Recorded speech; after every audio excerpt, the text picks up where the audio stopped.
Hey, what's up, everybody? We are here in revolt 2 for probably the last time, as we just got a brand new computer, and as you can see here, we have this little watermark here, and I don't really want to go ahead and purchase the program again, so this probably will be my last upload for revolt 2. This is the war hero from season number 20, so we are going to take a look at one final base here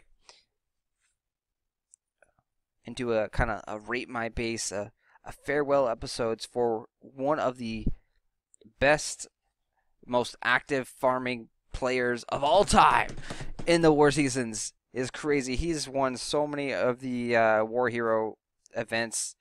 It's not even funny. He has Quan 78. So we are taking a look at his base once again. See if anything stands out particularly bad or particularly really good. So 3,000 trophies, we're going to be able to breeze through the base fairly easy because we're at 3,900 or so. A lot of archers, a lot of gargoyles. So looking at the minimap, he's got hard to reach tower right there. And everything else is kind of like a modified clover over there. So the clover base gets really effective as your barricades and towers level up. So as you're, leveling this up, so as you get higher in the game, this is going to be a more effective base. In the lower levels, especially against someone who's got a little bit higher spells, this kind of base is fairly easy to take down. The king's not going to have much damage at all. So if someone is slightly overpowered compared to you, this style of base just doesn't really take them down. It's more about stalling, because you have the towers so spread out in that clover design, you can't really double hit any of the towers, and that's what makes the base very effective. So making sure in this style of base, you want to have a lot of like stalling style troops. So you want to definitely have a lot of frosters, at least one in each wave. You're also potentially looking for like mummies to stun, slow down your troops there.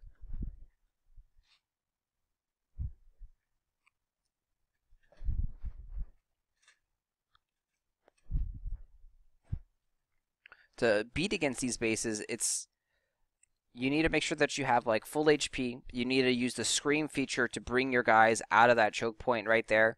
So that choke point will be very, very dangerous. Use the scream feature to bring your guys over there. If you are a little bit stronger spell-wise, kind of like have near max spells or high-level spells, you'll be able to breeze through a lot of these towers fairly easily. So again, this base is a base that shines once you've leveled up towers a lot more. The layout and style is really effective because it gives you no time to kind of sit back and recover, as you're kind of like stuck at each little spot. You can't really multi-hit with spells. You waste way too much time. There's really no safe spot when the towers are just a little bit tougher.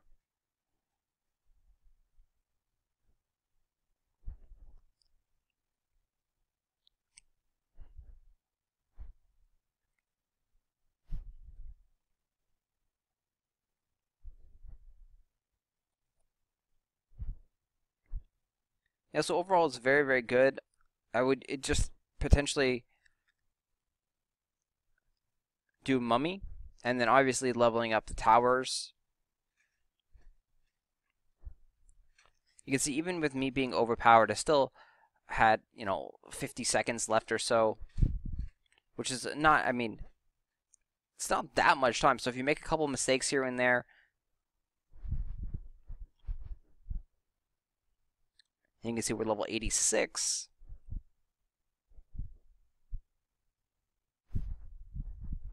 Again, I didn't see anything really stands out bad.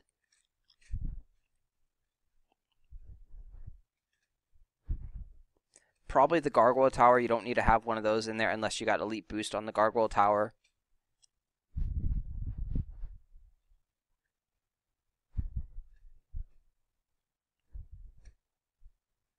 I think we just had elite boost on the gargoyle tower, so that's probably why it was in here. So just swapping that up. I really do like the beginning where there's only one or so tower. So your first initial spell is going to kind of be wasted on that one tower. And again, it's very good, like kind of like stall-like tactics. All the towers and barricades are spread out. Nicely done there.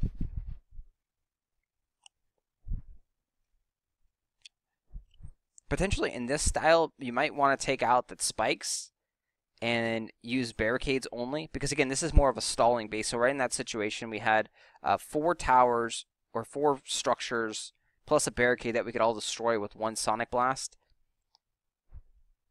So in the Clover, it's probably better to go ahead and use just pure barricades, and so that way you can have less structures that are multi-targeted, multi-hittable with the spells.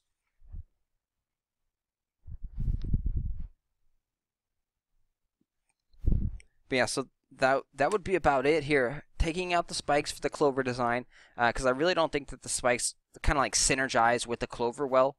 And then the Gargoyle Tower, since that is no longer boosted, taking that guy out, and either a Skull or, well, in that early stage, maybe a Snake Tower. Either a Skull or a Firebolt Tower would be best, because Snake Tower, your heroes, opponent's heroes, typically going to be shielded or healed up, so the Snake Tower won't be that effective. Alright guys, so that's going to be it. Again, this will probably be the one of the last, or if not the last episode here in the Rate My Base series, because I won't be able to connect to my computer anymore since I got a brand new computer, since the old one kind of like kapoomed and broke. But yeah, guys, so maybe be back, but this will probably be it for Royal Revolt for some time. Anyways, it's been a fun ride, guys, and I will see you guys around, chat with you in game, possibly on Facebook as well, and take care, guys.